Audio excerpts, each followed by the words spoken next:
I assume that you already know how to teach music, but you want to know, how do I teach music online? I've discovered the best approach to do this that'll not only help you teach music more effectively online, but these videos will automatically market themselves for you. The people that will be watching these videos are people who are looking to learn music online, but have just never actually heard of you before. Now they'll be learning from you.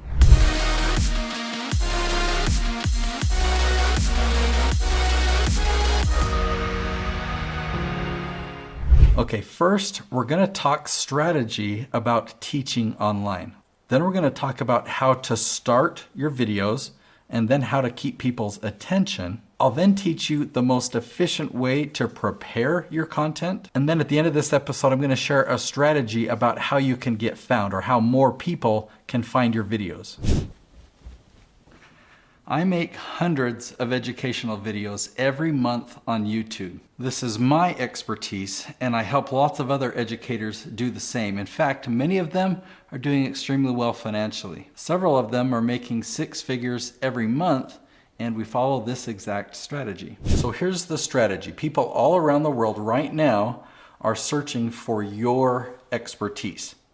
And what we do, how we help them find you because they've never heard of you before, we make videos that answer their questions, and we put these questions on YouTube, okay? So people go and they do this search on Google or YouTube, they find your video answering their question, and they make eye contact with you as they watch that video.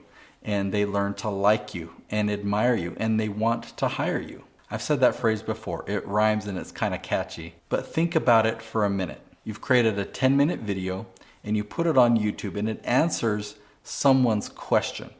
They're really appreciative that you've answered their question, and they see you as the expert on that topic. Now, it doesn't take much then for people to get to a point where they want to hire you. Maybe they subscribe and they watch a couple more videos, and then they've gone and checked out your website and they learn to see what you offer. What I'm going to share with you next is the most important thing you can do with this whole strategy. Okay, you've got to do keyword research. But it's really simple. Don't worry about that. Let me show you this tool. This does all the work for you, okay? So you want to teach music online. Let's say learn music. Okay, I'm going to come over here and find questions. I always turn on that questions button. That's kind of the magic of this tool. By the way, I don't use any other tools on this website. They've got a lot. I just use the keyword magic tool. The other thing I'm going to turn on is minimum word count. I'm looking for questions that are 8 words or more, so they're really, really specific. What is the easiest musical instrument to learn?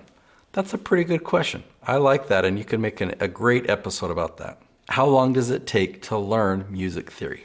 That's another great question. How does music affect the brain and learning?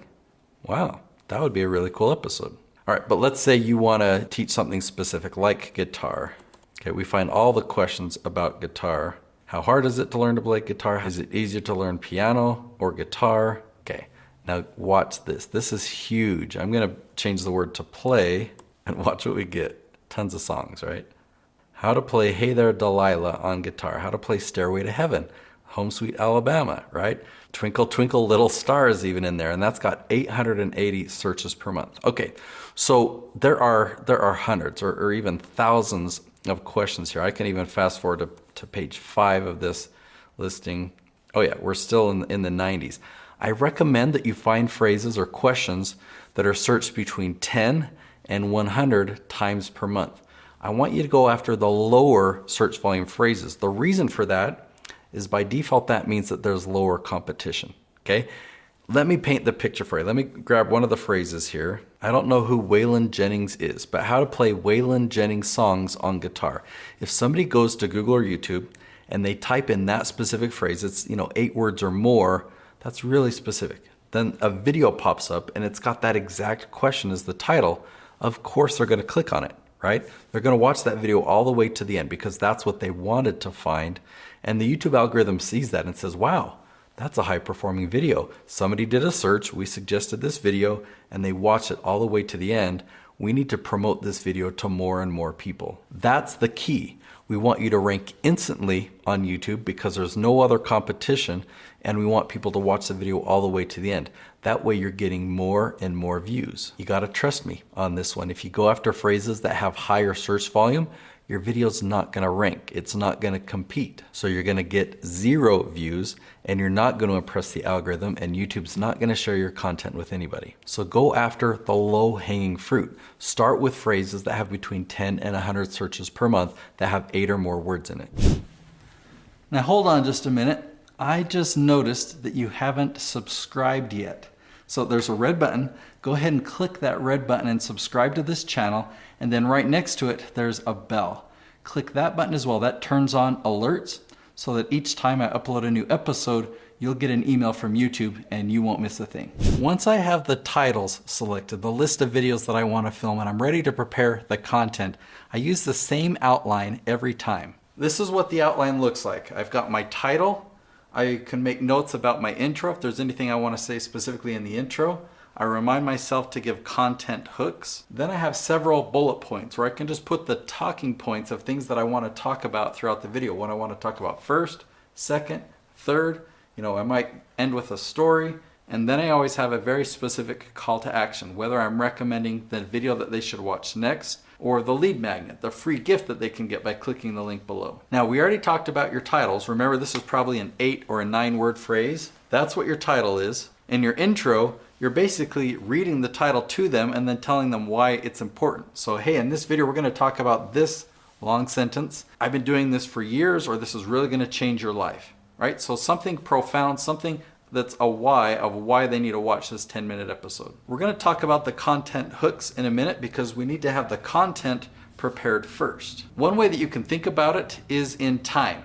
Like, I'm going to spend a minute here, then I'm going to spend a minute here. I'm going to share a story, maybe that's 2 minutes. I've got another minute here, and I've got another minute here. You'll know the time as you go along. Now, when you prepare it this way, you don't want to memorize it and on filming day try and remember all bullet points, because guess what? You can pause. I'm pausing a whole bunch while recording this video, but I know that my editors will just edit out those pauses.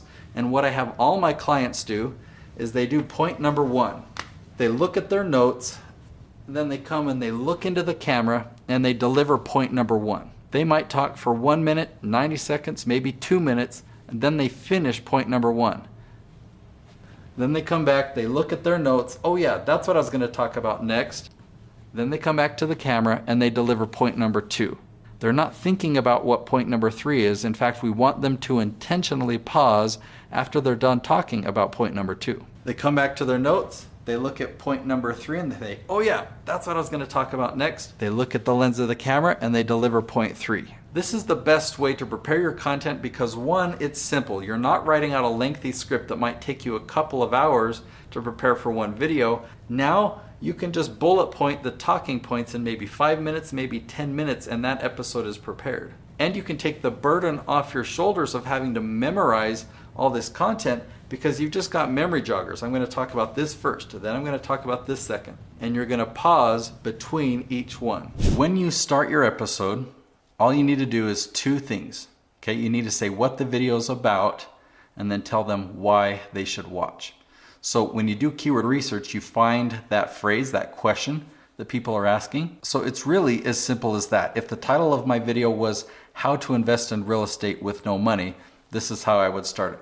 Welcome back. In this video, I'm going to teach you how to invest in real estate with no money. I've done it dozens of times. I figured out the best strategy that has the least risk with the highest profits, and I'm going to teach you my strategy in this episode. Or if the title of your video was how to get your kids to listen without yelling, I might say, welcome back. In this video, I'm going to teach you how to get your kids to listen without yelling, because sometimes that's all we can do is just yell, and it seems to like escalate. We yell and finally they listen. Well, now I'm going to teach you how you can get them to listen the first time so you never have to get to that point.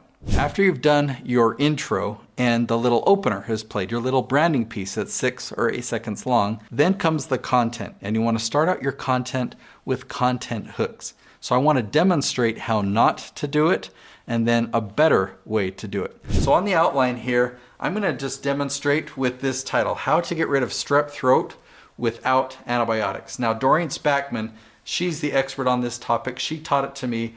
I've used the remedy many times, so I'm going to pretend that that's my expertise, okay? And here's my outline. You notice I've got 3 words or 1 word or 2 words, okay? Very simple outline. I've got 6 different points that I'm going to cover in the video. First, let me demonstrate how not to do the content hooks. All right, as we dive into this topic of how to get rid of strep throat without antibiotics, really you just need 3 ingredients. If you go grab some garlic, some cayenne pepper, and some raw honey, and you mix that together, you take that, it will wipe out your strep throat. I just gave away the whole episode, right? Why are people gonna need to watch longer? Or maybe they don't believe me. Maybe they think, oh, that sounds too good to be true. Let me go find a better video. Or maybe they do believe me and they go leave to see if they have those ingredients in their kitchen. Who knows, but they're certainly not gonna stick around for the full episode. So here is a second attempt, and I'm gonna set some content hooks that create curiosity. All right, as we dive into this topic of how to get rid of strep throat without antibiotics, first, we're going to talk about why not antibiotics. And there's some good reasons why you might want to consider an alternative. Then there are 3 ingredients. We're going to talk about each one and how each one is a natural antibacterial and a natural antiviral. It's amazing stuff. Then we're going to go to the kitchen. I'm going to show you how to prepare this and how to take it, dosage and whatnot. And then I'm going to wrap up with a story. My son, when he was really young, he had a high fever, he had strep throat, and we used this remedy. He also experienced a side effect that you're going to want to know about because you're probably going to experience this side effect as well. All right, let's dive in. Now let's talk about the end of the video. You want to have a call to action if you want your channel to be profitable, right? If you want to make revenue or you want to have customers or clients, you need to ask them to do something. But it's actually easier than you might think. You don't have to sell them anything at this video, which would kind of be weird when it's an educational video, right? You're giving away information for free, and then at the end you're trying to sell them something. Nope, we don't have to worry about that. Give them a free gift. Okay, so you might say something like this. Hey, now that you've learned how to do A, B, and C, I want to give you a free copy of my book. I go way more in depth on this topic, and if you click the link below and you just cover the shipping costs, I'll send you the book for free. That type of a call to action or that type of a lead magnet, the gift that you give away is called a lead magnet because it attracts leads. That can be really effective because in order for them to pay the shipping costs, they need to give you their name, their phone number, their address, their email, and they're paying a few dollars so you know that they're committed. So it's a high quality lead and you get a lot more of their contact information. As a heads up, the lead magnet that I'm going to give away to you for watching this episode is my Influencer Almanac. It's a digital piece that has a lot of valuable information in there, but there's no cost at all. You just get it for free because I don't have to ship it out to you. I can just email you the link. Another thing that I want to talk about call to action is engagement. You can ask people to do things like, hey, remember to subscribe.